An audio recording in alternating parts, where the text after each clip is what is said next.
Et donc il est ce soir, c'est un événement, il est dans ce festival. S'il vous plaît, une énorme ovation, mais alors carrément énorme, pour Kev Adams. Kev Adams.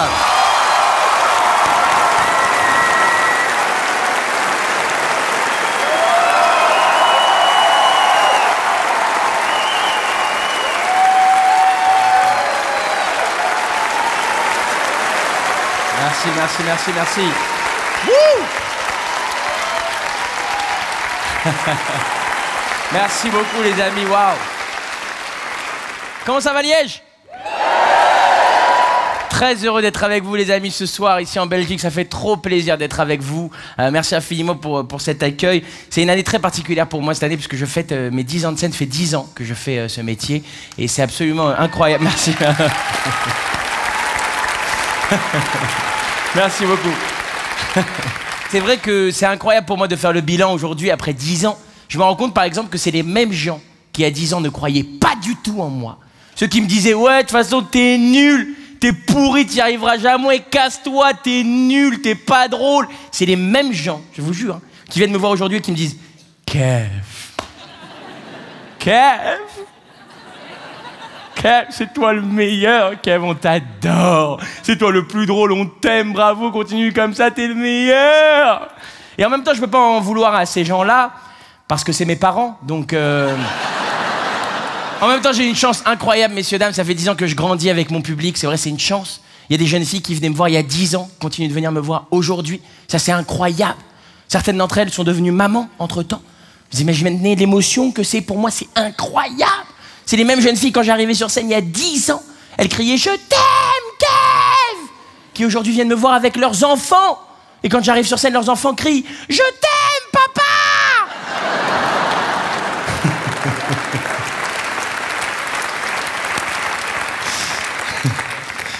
Qu'est-ce que je vous kiffe, la Belgique. J'ai vu des têtes de « Oh, le gros dégueulasse !» Oh. Puis il y a des Flamands qui sont là. Qu'est-ce qu'il a dit?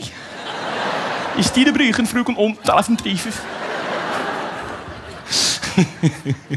Non, c'est vrai. Il y a des Flamands ce soir dans la salle?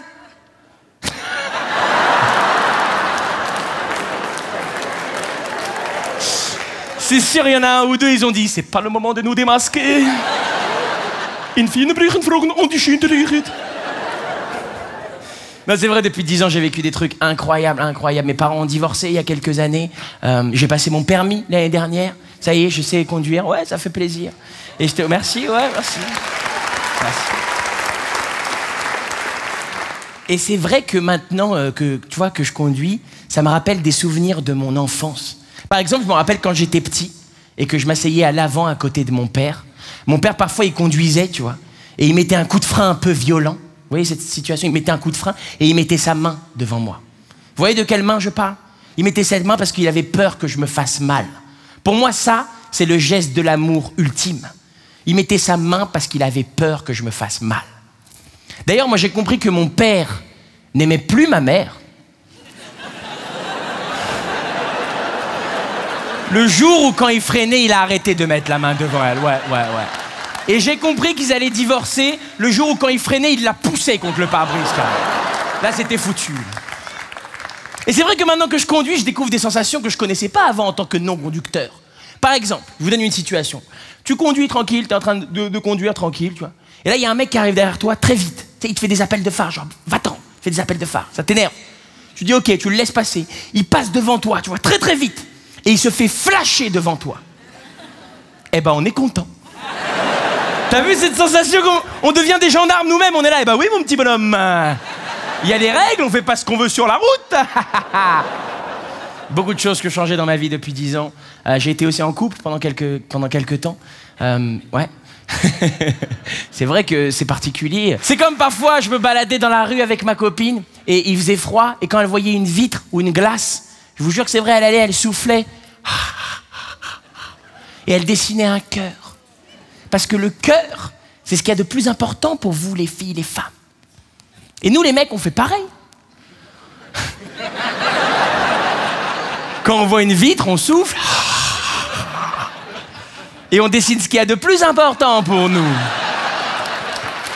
Toujours.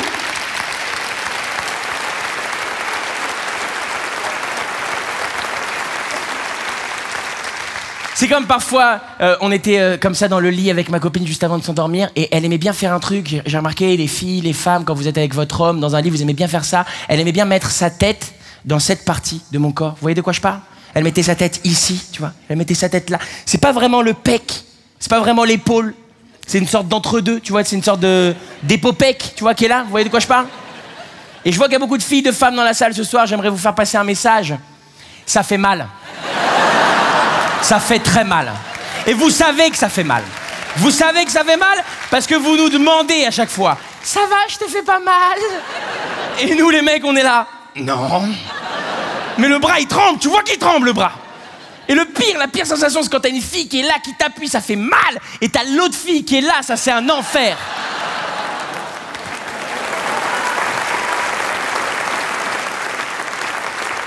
Comme je vous l'ai dit, mes parents ont divorcé il y a quelques années. Et ça fait maintenant quelques mois que mon père essaye de reséduire ma mère. C'est une situation très étrange. Je te jure, il essaye de récupérer ma mère. Et par la même occasion de récupérer la moitié de tous les trucs qu'il a perdus il y a 6 ans. Et du coup, il organise des journées familiales. Il nous emmène, moi, mes petits frères, toute la famille, il nous emmène ensemble faire des journées familiales pour reséduire ma mère. Il y a pas longtemps, il nous a emmenés au karaoké. On a été toute la famille au karaoké. Et mon père, tu vois, il était motivé, il voulait reséduire ma mère. Du coup, dans sa logique de reséduction, dès qu'on est arrivé au karaoké, il est monté sur scène, il a regardé ma mère dans les yeux, il lui a chanté « J'irai chercher ton cœur si tu l'emportes ailleurs, si le rythme se marche des heures. » Ma mère, il fallait qu'elle lui réponde, tu vois. Tout le karaoké la regardait. Du coup, elle est montée sur scène, elle lui a chanté « Libéré, délivré, je ne mentirai plus jamais. » Et moi, au karaoké, j'avais envie de chanter aussi. Et j'avais envie de chanter au karaoké, j'avais envie de chanter une chanson de mon artiste francophone préféré. C'est un Belge, messieurs, dames. Il s'appelle Stromae. Tout le monde connaît Stromae ici? Ok, moi je kiffe Stromae. Pour moi, c'est le meilleur artiste francophone qui ait jamais eu, tout confondu, français, belge, suisse, tout le monde. Pour moi, c'est le meilleur. Tout le monde danse sur Stromae. Mais quand tu regardes un peu les paroles qu'il écrit, je te jure, analyse les paroles 2 secondes, tu te jettes par la fenêtre ou tu te tires une balle. Je te promets, c'est que de l'angoisse en boîte. Et nous, on danse sur l'angoisse, on kiffe Stromae. Ouais. Il s'est fait connaître avec une chanson qui s'appelle « Alors on danse », messieurs, dames. Je vais vous rafraîchir un petit peu la mémoire. Alors on danse, ça faisait qui dit études, dit travail, qui dit taf, te dit des thunes, qui dit décret, dit créance, dit toujours et dit dépenses, qui dit taf, te dit huissier, te dit assis dans la merde, dit toujours et dit les gosses, dit toujours et dit divorce. Alors on danse. Non, franchement, en vrai, t'as pas envie de danser après ça. T'as envie de lui dire, Stromae, c'est quand même une belle journée de merde que tu nous décris là, quand même. C'est pour cette raison, Liège, ce soir, et aussi pour un petit hommage à la Belgique que j'aime tant, ce soir, j'ai décidé de vous amener en exclusivité mondiale le prochain titre de Stromae. Ça s'appelle « Ma vie, c'est de la merde ». Bonsoir Liège, est-ce que ça va mal? Tu rencontres une fille chouette, tu lui fais des bisous. Tu la croises aux toilettes, elle fait pipi debout. T'as mal au dos, t'as mal agi, et maintenant t'as une maladie. À peine sortie de ton traitement, bam, t'as un accident. La vie c'est de la merde, la vie c'est de la merde. La vie c'est de la merde, la peine des dettes et puis tu crèves. La vie c'est de la merde, la vie c'est de la merde. La vie c'est de la merde, dans ma galette y'a pas de fève.